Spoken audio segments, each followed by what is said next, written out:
అందరికీ శుభోదయం అండి. నేటి సాక్షి పేపర్ హెడ్లైన్స్ ఒకసారి చూద్దాం. పందెం కోడి 1.5 లక్షలు.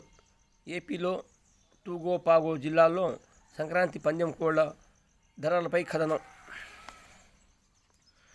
తైవాన్ పీఠంపై జాతీయవాది. చైనాను వ్యతిరేకించే తైవాన్ అధికార డెమోక్రటిక్ ప్రోగ్రెసివ్ పార్టీ ఆ దేశ అధ్యక్ష ఎన్నికల్లో మరోసారి విజయం సాధించింది. ఇండియాకు ఖార్గే సారథ్యం. ఇండియా కూటమి చైర్పర్సన్గా కాంగ్రెస్ చీఫ్ ఖార్గే ఎంపికపై భాగస్వామ్య పక్షాల మధ్య ఏకాభిప్రాయం వ్యక్తమైనట్లు సమాచారం. నేటి నుంచి రాహుల్ యాత్ర. ప్రజా సమస్యల పరిష్కారమే లక్ష్యంగా రాహుల్ గాంధీ భారత్ జూడో న్యాయ యాత్ర ఆదివారం ప్రారంభం. హెల్త్ కేర్ అక్రమాలపై ఏఐ మంత్రం. ఆరోగ్య సంరక్షణలో కృత్రిమ మేధ వినియోగం పెరగాలి. దేశంలో ఏటా 800 కోట్ల మేర అక్రమాలు. ప్రపంచ ఆరోగ్య సంస్థ నివేదిక. బీసీల రిజర్వేషన్లను పెంచండి. రాష్ట్రంలో బీసీల జనగణన ప్రారంభించండి. పెండింగ్ స్కాలర్షిప్లు మంజూరు చేయండి. మంత్రి పొన్నంకు ఆర్ కృష్ణయ్య వినతి. పండగ ప్రయాణంపై డైనమిక్ పిడుగు. ప్రత్యేక బస్సుల్లో ఛార్జీలను పెంచిన టీఎస్ఆర్టీసీ. డైనమిక్ షేర్ విధానం పేరిట డిమాండ్ మేరకు ఛార్జీల పెంపు.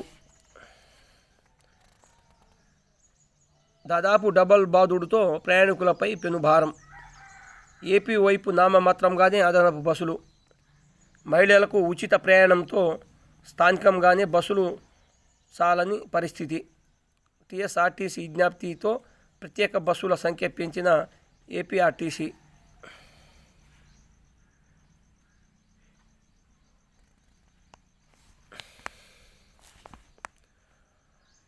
ఎంబీటీతో ఎంఐఎంకు చెక్. ఎంబీటీని ప్రోత్సహించే దిశగా కాంగ్రెస్ అడుగులు. ఇండియా కూటమిలోకి పాత బస్తీ పార్టీ. హైదరాబాద్ ఎంపీ స్థానం ఎంబీటీకే. రానున్న జీహెచ్ఎంసీ ఎన్నికల్లోనూ కలిసి పోటీ. అధికారం ఉన్నప్పుడే ఎంఐఎంకు కళ్ళెం వేసే యోచన.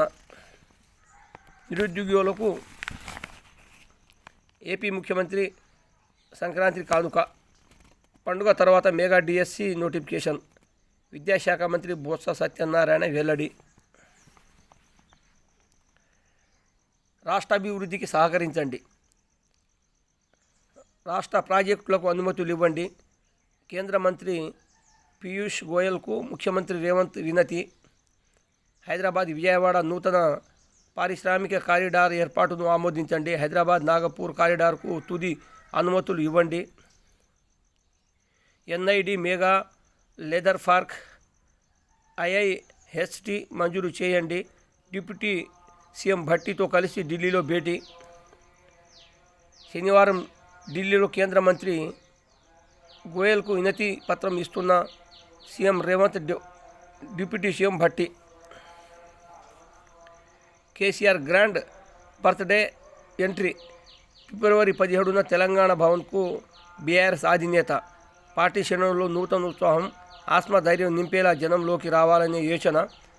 భారీ ఎత్తున స్వాగతం పలికేందుకు సన్నాహాలు.